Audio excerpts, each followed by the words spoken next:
فصل اول فصاحت. فصاحت کے لغوی معنی ظاہر ہونا، واضح ہونا. تعریف. چونکہ فصاحت کی کئی اقسام ہیں، ہر قسم کی الگ الگ تعریف ہے جو کہ دوسری قسم سے مختلف ہے. اس لیے کوئی بھی ایسی جامع تعریف نہیں ہے جو فصاحت پر بولی جائے. فصاحت یعنی فصاحت کے لغوی معنی ہے ظاہر ہونا، واضح ہونا. اور اصطلاح میں انہوں نے یہ بتایا ہے کہ فصاحت کی جو 3 اقسام ہے نا، ان تینوں اقسام کی الگ الگ تعریف ہے اور کوئی جامع تعریف ایسی نہیں ہے کہ جو تینوں پر بولی جائے.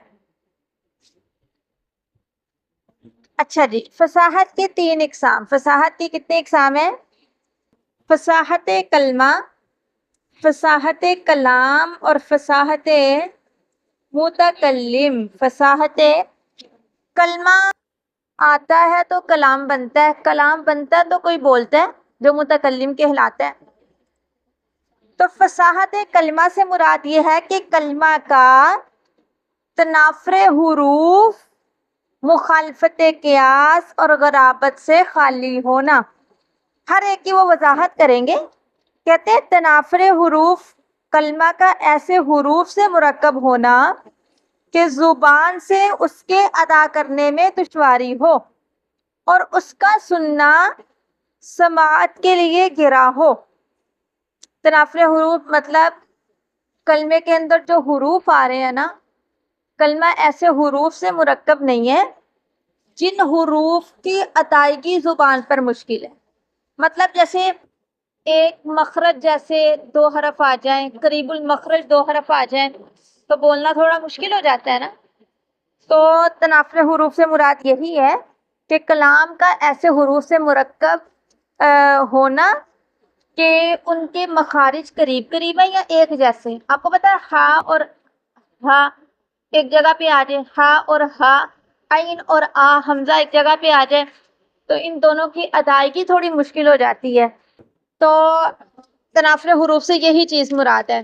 جیسے صف ہا، ہا اور عین دونوں قریب یعنی سیم مخرج تھا تو اس کا بولنا کافی دشوار ہے. صف ہا، یہ صفحہ مطلب اونٹ کے چارے میں کام آنے والا ایک پوتا ہے. النقاخ صاف اور شیریں پانی کو بولتے ہیں. قاف اور خا قریب المخرج حروف ہے. مخالفت قیاس، اس کا مطلب یہ ہے کہ کلمہ کا وزن کے اعتبار سے صرفی قواعد کے خلاف ہونا. مطلب صرف میں کچھ قواعد بنا دیے گئے ہیں کہ اگر ایسے کی واحد ہے تو اس کی جمع ایسے کی آئے گی، یہ صیغہ ایسے کا ہے تو اس کے برعکس ایسے کا ہوگا. ایک قاعدے مقرر کر دیے گئے ہیں. تو اگر کوئی کلمہ ایسا آ گیا جو صرفی قواعد کے خلاف ہے تو اس کو بولیں گے مخالفت قیاس. اس کو کیا بولیں گے؟ جیسے بوک کی اس کی جمع بوقات، یہ خلاف قاعدہ اور قیاس ہے. قیاساً اس کی جمع ابواق ہونی چاہیے. قیاساً اس کی جمع کیا ہونی چاہیے؟ ابواق.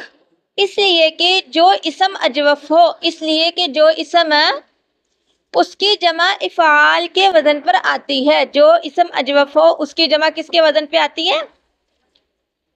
کول ہے نا، کول اجوف ہے نا، تو اس کی جمع کیا آتی ہے؟ تو بوک. یہ بھی اسی طرح کا نا، کول بوک.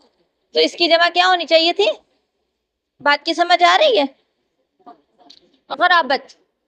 مطلب کلمہ ایسا ہو کہ اس کے معنی کی طرف جلدی ذہن منتقل ہی نہیں ہوتا، یعنی عام وہ بولا ہی نہیں جاتا.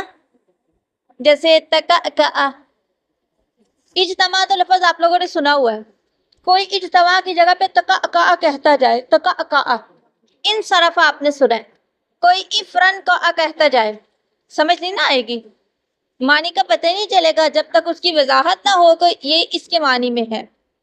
تو یہ غرابت ہے. یہ یعنی اگر کوئی کلمہ ایسا ہے جس میں تنافر حروف بھی نہیں ہے، مخالفت قیاس بھی نہیں ہے، غرابت بھی نہیں ہے، تو وہ کلمہ کیا کہلائے گا؟